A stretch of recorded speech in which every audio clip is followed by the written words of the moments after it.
welcome everyone to another Wednesday Live. Super excited that we have David Chen joining us today. How's everybody? Yeah, I mean, everyone can see some people are doing well already. We already got Worldwide Crypto and Gaming saying at the bottom, this is going to be an amazing interview. Anyone watching this, comment, and then you can ask David the question. We'll throw something at him. David, you just had you just had a pretty incredible life. I used to work in a big four firm myself, PwC. You know, you were Deloitte partner at 34. You're doing some amazing things now. Why don't you introduce yourself for the audience and let us know what you're all about, what you're doing currently? Yeah, thank you for that. I'm humbled by that. Deloitte, we were just talking about it. Ironically, when I was where you currently are located, it was with Deloitte at our global Latin conference. I love the coast. I love what you guys are doing. I mentioned that. But, I started my career at Deloitte. I was one of the youngest managing partners in the world. I became a partner at 33, less than 7 years, around their whole China, Asian division as a Taiwanese American based out of Latin America in Ciudad de Mexico, and speak fluent Spanish as well as do Mandarin and Taiwanese and English. And what's crazy about this is there's 380 companies. If you go on LinkedIn, you go to HSBC, doing business in China. I wrote that with them about 10 years ago on how to do business in Mexico, how to do business in China, and really kind of did a brownfield to greenfield growth, NAFTA, FTZ, all the agreements and understanding on a global scale to bring these companies internationally from all around the world, and coming here. And one of my biggest clients I actually worked with right before I left Deloitte was actually Kia Hyundai. But the best part about that story is I coined the term corporatepreneur. As I was doing that, I own a bunch of nightclubs and bars and restaurants. And so I was doing 4 hours a day, taking clients to the restaurants, going to the bars. You know what I'm talking about, Alex? Going back home, looking at audits, looking back up and doing it all over again. So that was kind of my initial start in my career. And it was a very interesting first 10 years. Exactly. And that's not what people would expect when they think, Deloitte Big Four. I thought it was like stiff in suits, you know what I mean? But then you just said you were like managing the nightclubs, taking the clients there. Yeah. And that's how business gets done. It's like through people, you've got to be likable and people will trust you. And, we've only been speaking for a short period of time. We met for our mutual friend, Stephen, and, Steve. Yeah, exactly. Shout out to Stephen if he's watching this. But what was it that you took away from that? You've done so much, 34 partner, multiple countries, Spanish, the Mexico area, your Taiwanese, but like that's a lot in such a short period of time. 7 years it took you to get there. Why wasn't that enough for you? Why were you hungry for more? I came to the country homeless, man. Oh wow. No money. We came here with little money as immigrants, had to work it through, as a big issue. Immigration is a hot topic. I'm one of those kids that everyone talks about immigrants. I made it. I made it with the resources that we could. We went through the difficulties of life to make it, ate out of the fucking garbage can. I mean, the whole nine, and never was bitter. What happens is there's two types of people that come out of this. Really bitter people or really loving people. Now, the loving people were bitter, but they overcame that because all they wanted was love. And, as a kid, all we want is a hug. All we want is love. And I probably as men, as adults, that's all we wanted, hug and love. So that's how I kind of started it off. And then when I was homeless as a child, I really didn't do great in school and really was trying to find myself. But what was different was the ability to be empathetic and to love and to be kind and to do good business with good people. And not all business was great, but it was good enough to make it work. And that's kind of how I progressed. And that's what made me different from Deloitte. As guys were sitting there in the suits, running the numbers, what they did, I went to get at not the individual. I didn't look at him as a number. I looked at Alex as a human being. I want to know what Alex did. I want to know about his family. I want to know, because if you're a person coming from international and you're coming from China to Mexico, you don't know where to eat. You don't know where to live. You don't know what car to buy. You don't know who to hang out with. You're sad and you're lonely. I don't care who you are. See you on down. Everyone gets sad and lonely. So when you're traveling and you're by yourself, you're more susceptible to open up to talk to people. So what I would do was I would just be a nice person, ask about their lives, help them out, take them to dinner, invite them out, hang out, play basketball with them just as my friends. And they became lifelong friends, and I became a partner in 7.5 years. Wow. Yeah, it's amazing. And that is exactly what you just said there, is that you get bitter or you get better. Bitter or better, exactly. Bitter or better. And that's it. And you chose to get better. That's a choice that you made. Some people may think they don't have a choice. They're homeless. They're an immigrant. I come from an immigrant family in the UK. Parents came from South Africa. Their parents came from the Netherlands. Lots of moving around all over the shop. And I've experienced that exactly what you said, coming here to Peru So who did I know? My fiance. That was about it, and her family. No one else. And people will say, and it's interesting because, you know, the cultural differences you mentioned, and you found that joy for basketball, right? I did. I learned Spanish by playing basketball. My parents were working at a restaurant that we had, and right across behind was a park. And I love basketball, so I watch guys play. I walk up, get to speak Spanish, learn all the important bad words first. And made it through, man. And it was great because you realize that human beings are often blocked by what everyone else says instead of just giving a person a chance, right? And that's why I love gaming so much, because you can be whoever you want and look like whoever you want, and either you suck or you don't suck, but no one just judges you immediately. Oh, yeah. Basketball was the same thing, right? You go in there, you have to prove yourself physically, mentally, emotionally, go against those guys, and they're messing with you, right? Race is the first issue. They'll bring it up because you're a kid. They'll bring up race, and you're sitting there doing it, and eventually you earn respect. Yeah. I mean, that's the thing. Yeah, that's it. I mean, that's the thing with, like, in gaming. You can see that. I love the things you got in the background going on there with the games. Yeah, these are real toys, man. Real, man. Exploit managing partner. These are my toys. I take care of them. Kid in me is happy. That's what we do. That's it. It's like the kid inside of you, and that's it. You're real. You know what I mean? I remember at PwC, it was like ingrained into me. I'm not sure if it was the same Deloitte, to be like professional. You're representing the brand. And we were told you can't be the same person in front of a client as you are in front of your colleague at home. Different, you know? I'm not sure if that was the same with you or not. Yeah, I didn't really care. Yeah, you didn't care? It doesn't matter. You know, yeah. I'm 6'5", 260-pound guy. 99.7% one race, right? That's what I am. So I'm a big, massive man. If I wanted to, you have to follow the rules, because the rules are made to be contained in a certain area. But within those parameters, you can run around and go from there. When I was at Deloitte, what made it interesting was most people didn't speak Chinese, Spanish, and English. That's 80% of the world's languages. So I identified my niche, and my niche was, well, if I can't outsmart them, if I didn't go to Harvard, if I don't have the connections that someone else has with this daddy and that daddy, then what can I do that's different? Well, I speak different languages. So I specifically attacked just the audience that could speak Chinese and Spanish. And then when I was over there in Mexico, and I was there doing business in China as a Taiwanese American, I'll tell you, when I was talking to my Mexican colleagues, I would explain to them the Chinese culture. And the Chinese, I explained the Mexican culture. And I would explain that what the issues were and how they existed. And it wasn't more of a business. It was more of just a barrier, because the end goal was you didn't want to get fired. You better work together. That was it, right?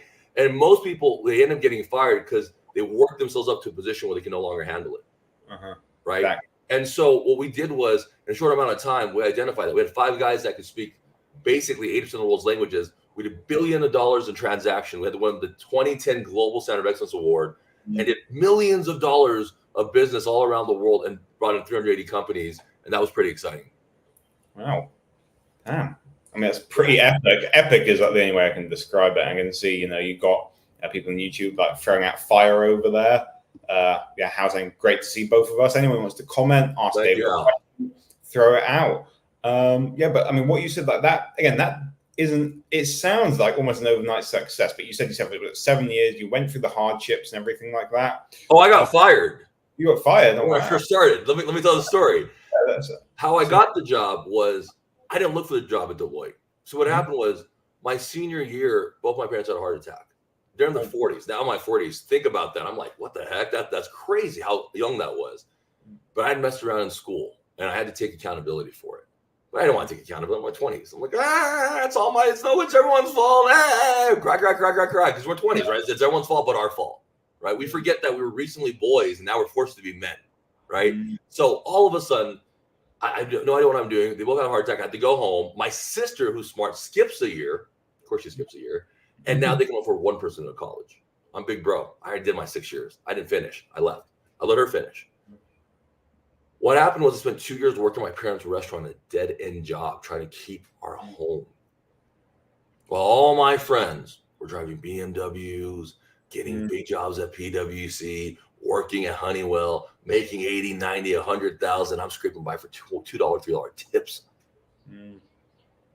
22, 23, 24. I was that person that people said I was going to be, or how I felt about myself. And I didn't feel good about myself, but I felt great because I was saving my family's house, my mom and dad's life. our legacy. And although people were making fun of me and all it was hard, I had probably lost at that point 60 pounds in a year of just stress because I was just trying to keep our home.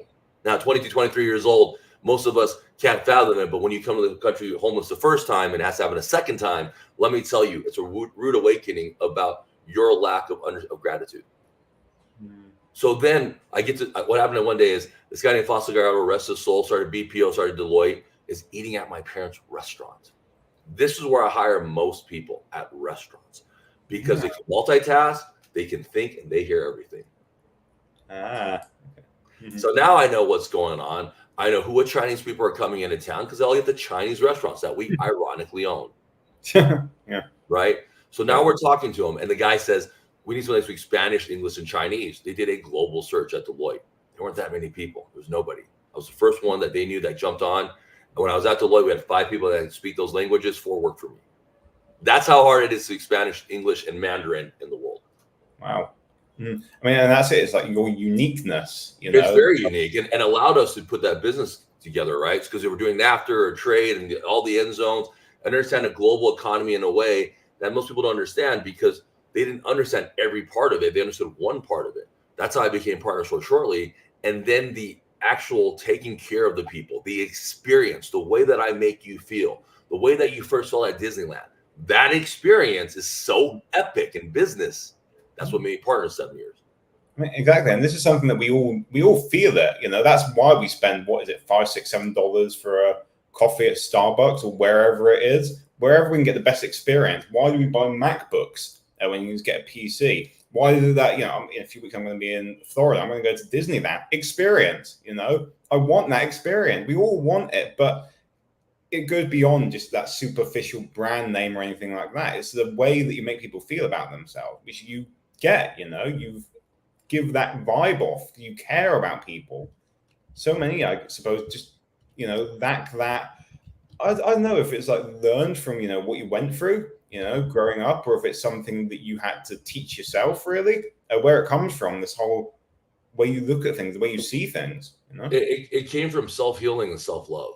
Now, let me talk about this as a 44-year-old adult. We're the adults now. Who did it? No idea. Think about what I just said. We're the age of the governors, the CEOs, the senators. Like I'm like you. Like your eyes are like, what? Like, dude, this goes through my head exactly. The big F-bomb. I'm like, me? Yeah. What happened was when I felt this love and understanding, it's because no one ever helped me, man. That was it, Alex. No one ever helped me. No one helped me. No one cared. No one really wanted to mentor me. No one wanted to be my godfather. This isn't because I feel sad. It's because I understood that there wasn't just one David that was doing this. There's hundreds of Davids, thousands, millions of kids just like us who just didn't have it. And it wasn't because they weren't good enough or they needed to be good enough. We didn't understand what that meant, right? We didn't understand and elevate in a higher frame of thinking. And so for me, after making all the money, after doing all the Lamborghinis, after buying all the homes, after owning a bunch of nightclubs and being that cool guy who's on there driving Lamborghini with the nice watches, what is the effing point if you're not helping anybody? There are billionaires who blow their brains out, and I think you're a piece of shit if you're a billionaire. And I'm going to be very honest with you, and your kids hate you and your wife hates you and you're doing lines of cocaine and you're cheating on your wife. I don't think you're cool. I don't respect you. You're not respectable. The world doesn't respect people like that. And 2-3 generations from now, no one's going to remember who you are. Your kids are going to think you're the POS that was great-grandfather POS. Not me, man. Not me. The way that I'm going to do it, the way that I want to do it with everyone else, the kids, is I will provide the most authentic, honest way, the good things, the bad things, but the most loving, empathetic way. And I feel that in business, we need that more now because there's so much fake news and fake people, and they don't care. If they're alone running around their 50s with no one ever marrying them, they don't care. They were too selfish. People can work out with them. I'm sorry. It's a fact. It's a fact. The fact of the matter is, if you can work together and they have people always around them that want to be around that and grow with them, then that's a fact, right? So the fact of the matter is, how do you find that? By loving yourself and understanding that. That's important in business because what happens, you keep chasing the tail. You keep trying to buy the Lamborghini, the Aventador, the helicopter, the private jets, and you're never happy. That's not business. I didn't come into business to be unhappy. I came here to make money, buy shit like this, and be happy.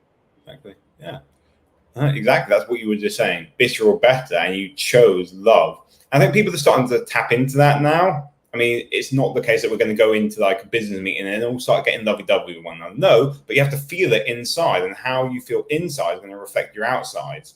You know, we often look at this as we see the person with the flashy Lamborghini who has it all on the outside, but we can't see inside of them. You know, this is something you're sharing out. You're open about it. So yeah, kudos to you, man. I teach at 4 universities, and we'll be at 6 or 7 by the end of this upcoming year. I write curriculum. SMU, West Virginia University, write what gaming is, what eSports is, how to put it together. But the first thing I teach in my mentor sessions, I mentor sessions I do every Thursday, private sessions that we do with people on business and mental health and how to be the balance of both. People talk about balance. Balance matters, you know? And if they sit there and say, well, look at me, I'm so happy. Hey, I'm happy in my Rolls Royce too, buddy. I'm happy in my Rolls Royce too. But I got toys and I got kids and I got people that love me. Yeah. I have my Bentley too. I have one of those also. And 10 other cars. So those guys were screaming around, but I've been doing it for 20 years. 20 years we've been doing it. Not these guys who've been popping out on social media for 5 minutes, for 4 years. Young guys who've been for 3 years. They're 20 years. And what was the balance? The balance was I had to love myself. Now, this might be crazy, but I had to actually think the things that I did were good. Congratulate myself for making that win. Thanking myself, but not spoiling myself, and appreciating and understanding that I need to keep growing and not beating myself up, but growing myself. Everything's growth mindset. If you're not growing, if you're not thinking positively, if you're not working on good people, they take it from you. I'm in my mid-40s. I don't want to hang out with people that make me miserable. Do you? No, I mean, there's no more time for that. I made myself miserable. There's no more time for that. That's right. My teens, I didn't have the happiest childhood in the world, but that's in the part. My teenage years, I beating myself down. Same when I was a young adult. Same at PwC. Today, I have to give myself those pats on the back, and that's validating who I am internally. And of course, what you said, the I'll be happy when trap, you know, when the Lamborghinis come, when I get partner, when I get $1 billion or something like that. Really going to be happy then, or you're going to be happy now? Because now is all that there is. And happy doesn't mean that you are not doing your job. It just means you're grateful that you have a job. Yeah, exactly. Exactly what they just said. That mental health is important. And how because you mentioned gratitude. You know, for you, he says that sounds like gratitude is the main driver. Is that true, or is there another above gratitude? So let's talk about that. Is it gratitude the main driver? Is it love? What is it for you that really is the main driver? If you can sum it up in one or a few words. Faith. Yeah, faith. Faith is I have absolute belief that what I do, that what you do, that what Hal does, that what Vince does, that the people are watching does.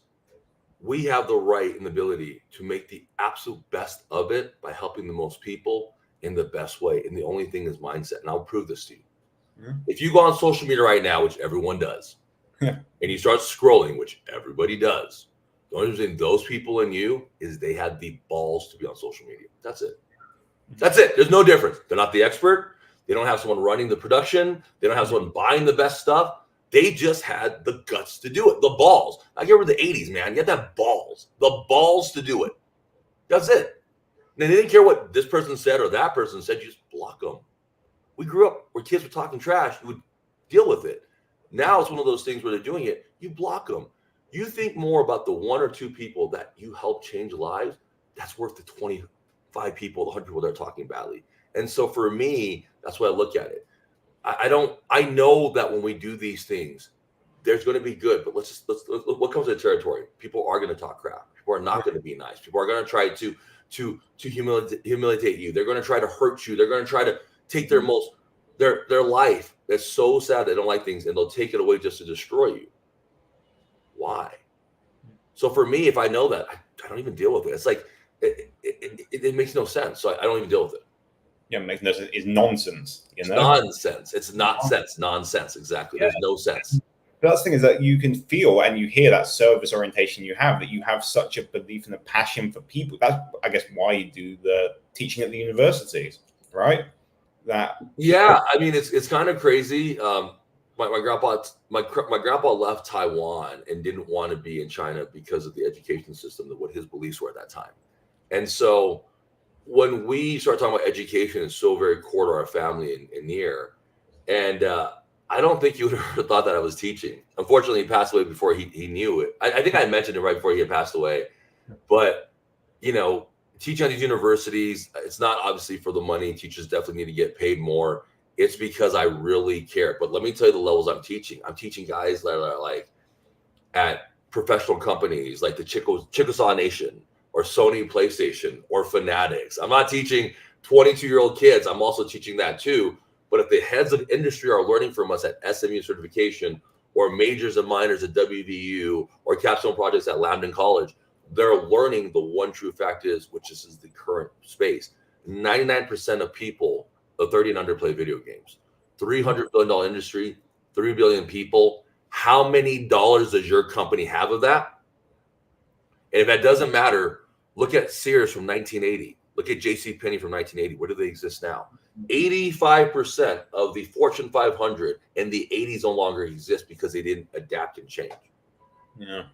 So to me, when I tell people working on things, I'm like, dude, it's instantaneous access and media to people online all around the world. Where if I'm doing basketball, there's a blackout date. If I'm trying to watch football, I can't watch it in my region. Anyone else can do this. And so it really is the form of communication. And that's why I do a lot with gaming content. Yeah. And let's talk about that, because there were two, when you said that about the companies in the 80s, that two companies sprang to mind. Number one, Kodak, who actually they were market leaders. Mm-hmm. They actually invented the digital camera. Did they actually do anything with it? No, they thought no one's going to buy it. And then what? Where's Kodak now?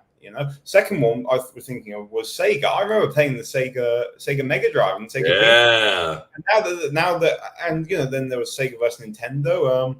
But what happened there with because now, I mean, of course we've got games on our phones. I look at my nieces and nephews. They're playing PlayStation still. They're playing different kind of things. But what is it that these companies, maybe in gaming as well, because you're all about eSports as well, that they failed to adapt? They failed to see the trends. They were in the details. In this level, like at the 10, 20 foot instead of 30,000 foot view. I think it's really hard because all of a sudden we became the guys who were in our 40s. All of a sudden, and we forgot that, right?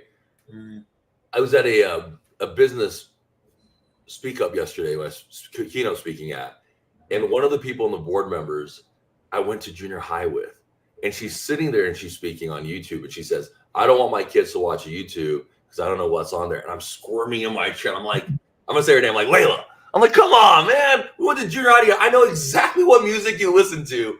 Snoop Dogg and NWA. And this is when we were 12. And you're gonna tell me that YouTube is weird? And she cracks up. And in the US, we have a thing called the progressive commercial, where it's a commercial about everyone acting like their parents. Like, now we have Home Sweet Home, and now we're doing all the parents things, and we're like, that's weird. And I'm like, stop being that commercial. And that was the funny part of it, right? And so my point is that this environment and this business, the ability to kind of grow it, when you talk about businesses that didn't close, it's a fear. Mm-hmm. Like, remember when your parents were afraid to use the phone and you make fun of them, and then you became the parent? Mm-hmm. Remember when you used to make fun of your parents for not knowing the directions, and then you became the parent that didn't know the directions? Becoming that now. Right. So what happens? You learn two things: empathy towards your parents. You're like, damn, man, that sucks. I really should have been that way. And then understanding towards your child, which is, you're just being a little poop head. I understand why you think that way, right? What I did, what really matters is being in a world where all the information is in the palm of your hands. There is literally no reason for you not to know anything. Mm-hmm.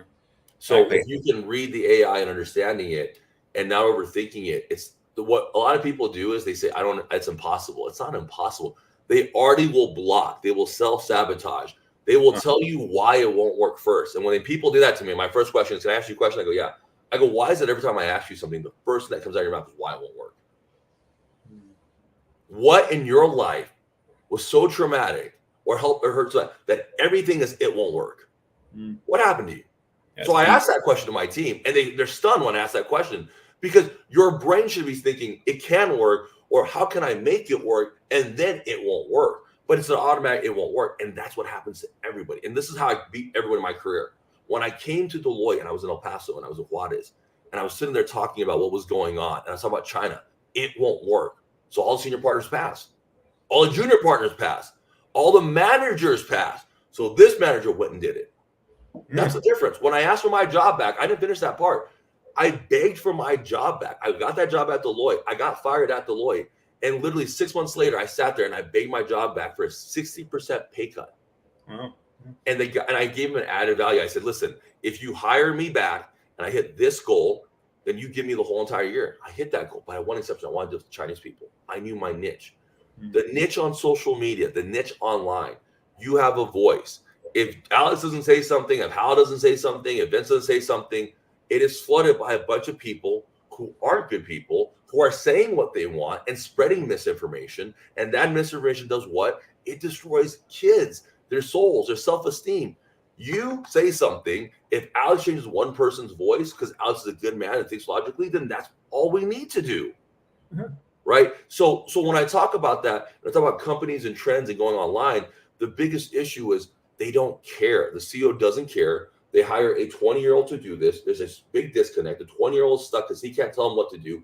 They don't care because they're trying to just keep their jobs as shareholders, and then they lose their jobs because most of the comments comes through here. So of course it doesn't work. You're depending on some 20-year-old that you don't care about. Yeah, exactly. I mean, it's looking through the wrong lens, profit instead of people. And there's a lot of key points you touched on. One of them was that fear of visibility. And I love seeing the people liking, writing comments, MW saying let's go. People stepping out and being visible, whether it's commenting, liking, posting, or what we're doing now is talking online. People can do that. And I suppose with that fear of visibility, some people say fear is like what false evidence appearing. You create something in your head, like you said, the I can't. What is the I can't? It's really I won't. They can do it, but how do you get that? You're an exemplary of moving to that courage with what you did at Deloitte after being fired. But how can you move people beyond their obstacles, the preconceived notion of, I can't do this? It's really breaking that out. They don't want to do it. Mm-hmm. Yeah. Let me be honest here, man. You take 5 guys and you give them. This is the funniest thing I'll tell someone. I'll tell one of my team members, and they'll say, "I'm not going to listen to you." Why? The answer will be, and they'll make their reasons. And although their valid reasons are there, it's because they listened to somebody else who told them, maybe their mom, maybe their dad, maybe their best friend, on how this should be done. Who are you listening to? So I have to oftentimes say, do they teach at 6 universities? Have they done $5 billion of transactions? Are they ex-Deloitte managing partners? Do they own a Rolls Royce? Are they nice to you? If the answer is 5 of 5 and the answer is no, then why are you listening to them? Because you choose to. Now, this is very important. It's a choice. I'm trying to point this out. Not succeeding, not wanting to do it. It's not because you don't want to do it. It's just that you have this mental block that you can't do it. And all I did was, well, why can't I do it? I'm just as smart as Bill Gates. I'm just as smart as Warren Buffett. I'm just as smart as Mark Cuban. I think I'm just as smart as Elon Musk. I don't think they're smarter than me or they have more social skills. I mean, they clearly don't. They clearly don't. So if they can do it, why can't I do it? That's literally how I think about it. That's what took me from homeless to here. And so that to me is a big, big, big difference, Yeah. I mean, that's the thing about faith as well. There's also faith in yourself, your own abilities. It can be difficult when you've gone through, I guess, some of the trauma, the homelessness, the lack of love and that stuff growing up. But at the same time, it is a choice. And where are the voices coming from? This is something that I work with people and I have to do a lot of work on myself, but I'm really questioning my own beliefs. Where are these voices coming from? Are they is it really my inner voice? Or is it just the voice of a parent or a teacher or someone back in the day that I've internalized and introjected? And then the second thing is, separating that out, listening to it, and then being like, hey, what is it that I really want? What is it that I can do? And it's difficult to get someone there, especially in, you said now the age of social media. I get a lot of flack. I'm sure you do. Yeah. You have a huge following, and I can't even imagine, I get some trolls and I get some bad messages. I can't even imagine the amount of messages you may get. And if that maybe affects you, your mental health, you're just like, there you go. It comes to territory. It's probably some POS person that knows where to get to me, that makes a fake account, that wants to talk to Trapper about me. Who cares? Yeah. Am I that little of a man to care about who you are online? Yeah. No, I'm a man. I don't care. I don't care who you are. You want to talk about it? We'll meet outside. We'll talk about it. Just like all the time. You want to meet? We'll talk about face to face. There's an issue. We'll talk about face to face. They never show up face to face. Yeah, but then here's the thing. I'm going to play devil's advocate now. You are a man. I'm a man, and this affects many women. I've noticed is that when they have even if it affects a woman, the thing is you have to allow it to come in. Why would you allow anyone to do that? Though you already have to deal with your parents. You have to deal with your siblings. You have to deal with your business partners, your employees, your bosses, your friends. Why would you allow anyone else to come in and shit on you? That's the God's honest truth. Why? Why would you ever? So for me, I don't know you. Boop, boop, boop. I don't care. You don't matter to me. You're not important. You're so insignificant. That is the universe. There's billions of people in my universe, in my plane. This is where I sit. They come in, I don't need a lot of men. Why do I need to let you in? Why do I need to feed the troll? You're nobody. And I wonder if some of this is like, you have, the experience like Latino culture, Chinese culture. I'm in Peru. It's very different Latino culture. I've seen how my fiance, she interacts with her nieces, nephews. They're all everyone talking at the same time. I'm not used to that. British with quiet, reserved. Let other people speak. If I do that here, I'm not going to get a word in for hours on end. Because they're all talking at this level. I'm not sure if it's the same in like Taiwan, China. No, it's very much like that in Latin America. It's very like that everywhere else. But when I'm in an environment like that, it's supposed to be like that. It's like going to a bar. Like if I'm trying to have a quality date with somebody, my fiance, right? And I go to the bar, some example, and she wanted to talk today, and we're gonna go out. Instead of going to dinner, I take her to the bar, party or drinking, and then we get home. Next day, she says, "We didn't talk." Well, we didn't talk. But a man will say, "Well, I took you out," but she wanted to talk. She wanted to talk, right? That's what most people do. She wanted to talk. You could have chosen to take her to dinner. You could take her coffee. You could have sat at home and talked, but you chose to take her to a club. That's what people do in business, in life. When you get what you're supposed to do, like I see this all the time on my team, they'll do stage 2 when I'm only talking about stage 1, and they'll overthink it. I'm like, whoa. Finish line. You haven't even started walking. Finish line. You don't even know how to crawl. Finish line. We're not making money. You haven't read the things in 3 months. Of course, you haven't made any money. Mm-hmm. I fell into this trap myself when I started this business because I remember I had like the plan. You know what I mean? I started out and I then got together like what I call my board of advisors. I suppose people were willing to help me. I worked with Stephen, was one of them actually. 8 of us. We all got on a call. This Zoom call. And I was like, all right, I shared some stuff about the business, and I'm like, great, going to be 7 figures revenue in 12 months. Right. End of the year. And I remember it was actually Stephen. He mentioned something like interesting projection. It didn't go from 0 to 7 figures or something like that. And it took me like really thinking, hang on, I'm trying to run. Did I even validate it at first? Have I spoken to enough people yet? That was before I spoke with anyone. I had to pivot, Now I can look at it. I look at it with humor now. Fair enough then. Trying to run a marathon before I'm even crawling. Fair. And that's okay too, right? Like I love that you think of it like that because it really does matter. But all I'm trying to point out is, dude, we have so much experience. Like you are all worthy. You're all value. If you don't understand, you don't learn it. You can go look online. You can go on YouTube.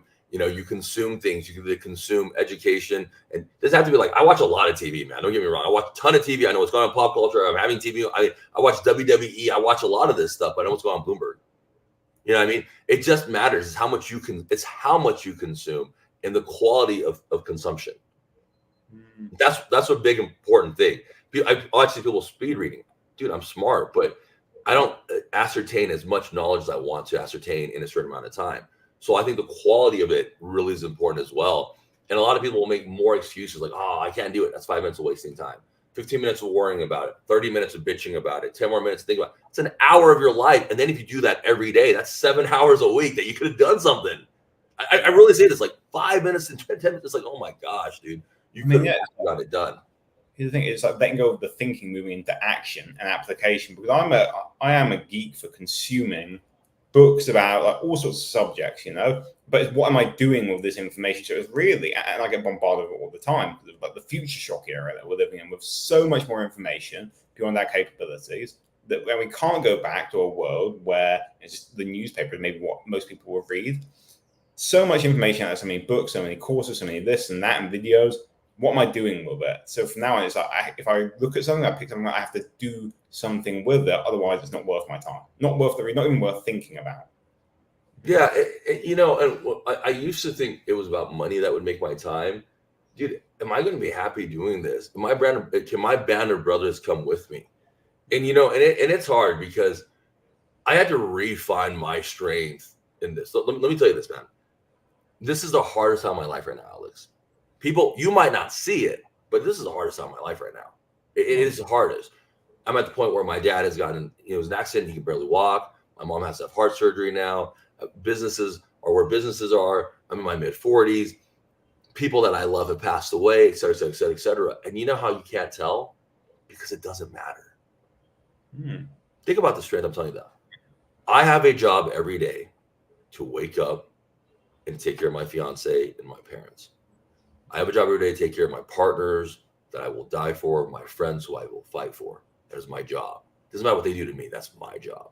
When it's all said and done, whatever you believe in, I know this for a fact. When I'm asked what type of person you were, I did my job. I loved fully. I did exactly what you needed me to do. And no matter how hard it was, no matter how much you beat me down, no matter how many days I wake up every morning crying and I'm frustrated and I'm mad and I'm so angry at the world. And I take a deep breath and I go meditate and I think about how grateful I have and how much worse it was and how many of my friends at my mid-40s have already died and how my friends have never even had their parents and how my friends have never even had a chance to do what we've done. And then I have gratitude. And then I don't think my life is that bad anymore. And I continue to move on. And that's all you have to do. Right? We did not meet each other, Alex. Al doesn't listen to this randomly. Lucas, because it was meant to be. We are all at a point in our lives, some way, somehow, through the universe of 6-7 billion people. Think about it. It's 6-7 people at this point. We all get wiped off, another 6-7 billion people. So right now, we're someone connected to 6-7 billion people at the exact same time. We're connected to them. We're not connected to guys from 100 years ago. We're connected right now. So why are we connected? What is the defining, agitating moment for us to be together? Is it just money? Is it just business? Is it beyond what that is? And that's what I think this is. So when I talk to people who are going through a lot of stuff, I'm like, dude, we're not here just to make money. We're here to grow. And at this point in my lives, everybody wants to have that team, that football team, that basketball team. I miss the team. I miss hanging out with my friends. I miss talking about life. I miss trying to figure it out with 4 other knuckleheads to try to get it done, man. This wasn't what I was supposed to do in the end. It's what you were supposed to do or how and anyone else. It's a team. And so for me, that's how I make it work. Yeah, that's it. Making it work. Love seeing the people that hit up the hearts over there like Boston did. What's up, Boston? I appreciate you. Thank you, Hal. Yeah, how integrity commit, and like you feel that. Yeah, they're great guys. Yeah, and that's your mission. It's like, who's it for? You're in it for the family. What's up, Cindy? I am. I'm in it for the family. I mean, I'm in it to bring legacy. I mean, it's not easy to go online and see one person or 2 people or 15, but that's your ego. Who's that one person? It could be the CEO of freaking Sony. You don't know who that one person is. Right? People are consuming 1,000 nobodies. Who cares? Mm-hmm. I mean, basically, who's it for? And this is it. I mean, something that there's a comment over here about what works for others may not work for you. So it's about your niche, and we spoke about that with you. Finding the niche intersection between the Latino culture, Chinese culture, Western culture, like that kind of like triangulation you did. For the people watching this, trying to figure out, everyone is unique watching this. I think we all know that intuitively, but how can they find their niche, the people who they're meant to serve for, the people who they can step out for their mission in what they do, who they should care about? We're struggling with that, maybe. I think it's a hard thing because a lot of times people want to find their niche, it gets stuck by their current condition. Yeah. But what I'm trying to tell you is your current condition is your niche. Yeah. It may be you. So me being teased about being Chinese, me being teased about being in America as a Taiwanese kid, me being teased, in every race, made me have to learn Spanish. So I thought that I wouldn't get teased. Made me learn the Latino culture. So I thought that would make me learn how to dance, learn me how to dance salsa and merengue and become all part of this. For me not to be teased by my family, I had to learn more Chinese, more Mandarin, being more of my culture. And for me not to be teased in the U.S., I'd be more American, more Americanized, and American, Vans and bro, and things like that. My British friends always make fun of that stuff. And and see, you're laughing because you know what I'm talking about. But the point is, that was all pain and trauma. Yeah. And my dad and I had a terrible relationship growing up. He was a horrible dad. He was there, but he was not the greatest dad. And now I take care of him. We're best friends. That's forgiving. That's compassion. That's if I have a child, I don't have a child, but if I had a child, I at least know my nieces and my nephews watch how I treat my dad. So they will treat me right. It's just the way it has to be. I am the adult. You are the adult. We are the leaders now. You must act like the heroes. We are the heroes. I embrace being the hero. I have no problem being the hero. I have no problem helping the world. Most people are afraid of it. Why would I be afraid of it? It's what I'm supposed to do. Why would I want to come back here and help more people in this life? That matters to me, and it should matter to everyone else. That's what I do, man. It's not been easy. It's not fun. There are days I look at my team and I can see them, their eyes welting with water because they're trying to figure out, and they're frustrated. But that's the journey. That's what's supposed to happen. That's why you go work out and you tear a muscle. That's why you tear an ACL like Kobe and you come back. Rest in peace. That's why you go through these sports stories, because people cheer on guys and people who haven't made it who then make it. So we're here. Exactly. These are the trials that we have to go through. I mean, you can't have the road. The road comes out of manure, comes out of shit, and you've got to go through your own shit. You have to keep going through what looks like hell, what may feel like hell. And even those little things, like I know, like even months back when I was like sat with my fiance, her friends, we were all sat around in the group. They're all speaking Spanish. Me, maybe less than 50 words, and they're all talking this. And I can just see, I can go, I can call it. Oh no, I don't understand anything, and or I can actually take the opportunity to learn Spanish. Yeah, I'm not perfect at it. I'm not gonna. We're not gonna go like hablamos español in this live now. But it's a growth opportunity. Yeah, and it's funny. The other day, I had someone come in for an interview, and she didn't speak very great English, is what I was being told. So the guy goes, "He speaks great English." I was like, "Okay." So we sit down, and I start speaking Spanish, and it threw the person off. And then I said at the end, I said, "If I can speak Spanish, I promise you can speak English." I said, "I won't make fun of you." A lot of times, people don't do it because they get made fun of. That's it. That's the only trauma. You say something in Spanish, you work real hard, they mean, nah, dummy, it's instead of that. You're like, oh, damn. Same thing in Chinese, same thing in English. That's what it is. And it doesn't matter what age it is, they make fun of you, so you don't want to learn it. I already know they're going to do that, so I don't care. I just keep doing it. And then so that's my point is the game is this. It's a game. You already know what they're going to do. So if I already know what my defense is going to do, why would I allow my defense to get in my head? That's not Mamba mentality. That's not championship mentality. That's not being the boss. That doesn't make any sense. I already know you can do that. I already have to deal with everything else.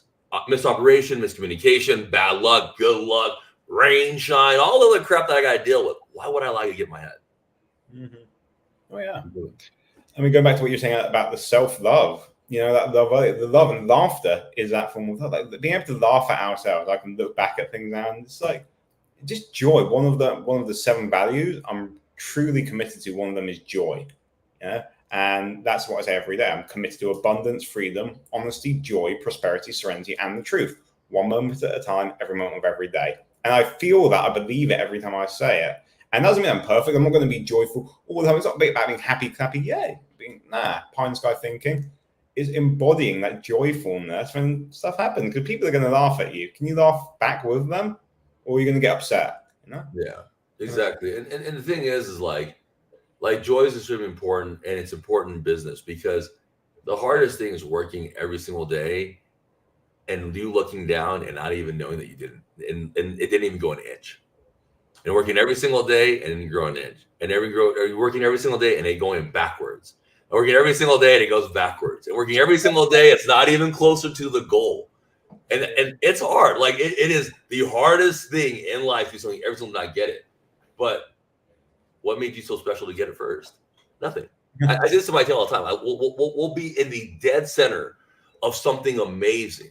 I'll hold their arms up. They're like, we're nobodies. Who are we supposed to be here? We're nobodies. We're lucky to be here. And then my team starts smiling. And then when we're going through a lot of bad shit, I'll say, dude, we're nobodies. We're supposed to be here. Like, we got lucky to be here. We have to be very grateful that we were here because it could have been anybody out of the 6 billion people that got picked to do this stuff. We got picked to do this stuff. I mean, the fact that we're even like here in a body, like literally alive right now, that's a miracle in itself. If you think about it statistically or whatever, and especially in this day and age, right here, right now. Dude, it is by far the most scariest thing. My dad we're running about 7 months ago, running a truck and literally the next day he gets in a car accident and he can no longer walk. And they thought he was gonna die. My dad's 7 years old at the time, running a multi-million-dollar business, 7-figure, going from there, and really, really, really, really wanted to understand and really understand life. And I thought he was gonna die. Now, this man who can walk around, who's vivacious, charisma, can't even wipe himself, man. Mm. And just like that, you had to grow up.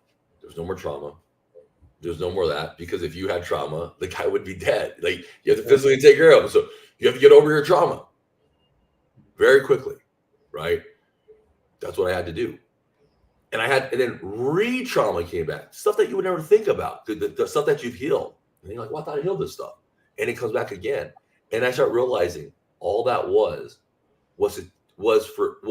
something not good to take away from the moment. Think about what I just said to you. You were sitting there in a blessed moment, a little frustrated because 50 words, because they know you may not speak the language, and you're not at home, and you probably miss home a little bit, and you hope that the person with you can be empathetic because you changed your life for that person. I understand that. It's an amazing love thing. Mm-hmm. And you're stuck in that moment, and you're feeling that way. And I realized the reason I felt that way, because it's good and bad, that was messing with me. So I went, boop. I was like, hey, I asked to be close to my father. I got it. Mm-hmm. Not in the way I wanted it, but I got I asked for his attention. I got it. Yeah. I asked for his time. I got it. Think about what I'm saying to you. And I got it in a way that I didn't want it, but man, I got all his time, his attention now. Was it the genie of free wishes, and then you get what you want? You got what you wanted.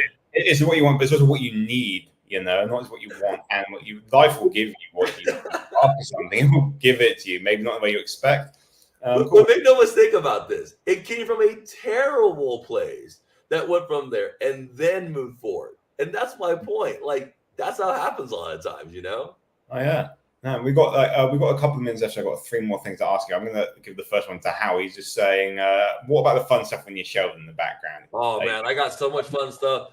Yeah. I probably have 350 different Lego figures and pieces. I got my John Wick here. I got my Halo here, my Punisher, my Blade. I got a bunch of different guys here. The crazy thing about the Legos, and this is actually a really cool story. When I was a kid, I couldn't afford Legos. We were so poor. This is actually my very first toy as a kid, 1982, Hal Jordan, still the toy, still my kid. And this came in later on for Secret Wars when I was 5, Captain America, and I still have them. And I had that much money and that many toys, so I kept everything I had. When I got older and I had Legos, I had one set of Legos. Kid didn't really pay attention to them. And then I never really built Legos. So I'm in my mid-30s at this point. I left Deloitte. I was on the super journey and trying to find myself and become a better man. And I just sat there and built Legos, man. Instead of going out to bars, I just built Legos. And it gave me a sense of peace. And then it brought back my childhood, man. And that's literally how it happened, dude. Yeah, that's good. Bringing back the childhood. Deep happy place, Al. Anytime. I got an 89 Batman mobile, so we could definitely chat some more, man. I got that one from Japan. It's dope. Yeah, so anyone wants to heat up, like how can heat up? Like, what's up? Lego deep in the habit. That's the piece that we want. Kevin's saying, hey, so for those of you who have just tuned in now, like how can people who want to hear more from you, like maybe whether it's Kevin, how talking about like 1,200 piece of aircraft carrier, the best way for people like Hal, Kevin, Boston, Lucas, anyone else watching is to get in touch with you. Yeah, just feel free to go on social media, David Chen Panda on anything. Just message me. I'm really good at Instagram, responding back, pretty good at Twitter. LinkedIn, I'm not very good at responding back because there's too many fake messages. But anyone else that you want to message, I'd be happy to talk to. Yeah, put that down in the bottom. So it's at David Chen Panda on Insta. That would be the best way. If anyone wants to hear more from you, I mean, there's a lot that you have going on. So much that we didn't even speak about. But if there's one final thing, one final message or word of wisdom or story, whatever it is that comes to mind you want to share with people, what would that be? You are meant to do amazing things in this world. Out of 6 billion people currently right now, you were chosen to do amazing things that you truly believe in your heart, that you're currently feeling tingling through your body, the little goosebumps are coming here. You know it in your heart. You are destined for greatness. The only thing that matters at this point today is that you believe that that is what you are, and you have the discipline, the consistency, and the empathy to move forward in life. And if you can do that, all our time is whenever it is. It's not our time. It's taken when it's taken. But at the bare minimum, it's here. If you do everything that you can live in peace. man. Thank you, my man. Yeah, thanks, David. And next week we're going to be hearing from Halim. 20-year-old guy in the UK. They're having young people. But David, like your experience, it was just like when people have been blown away by this. Grateful to have you on here.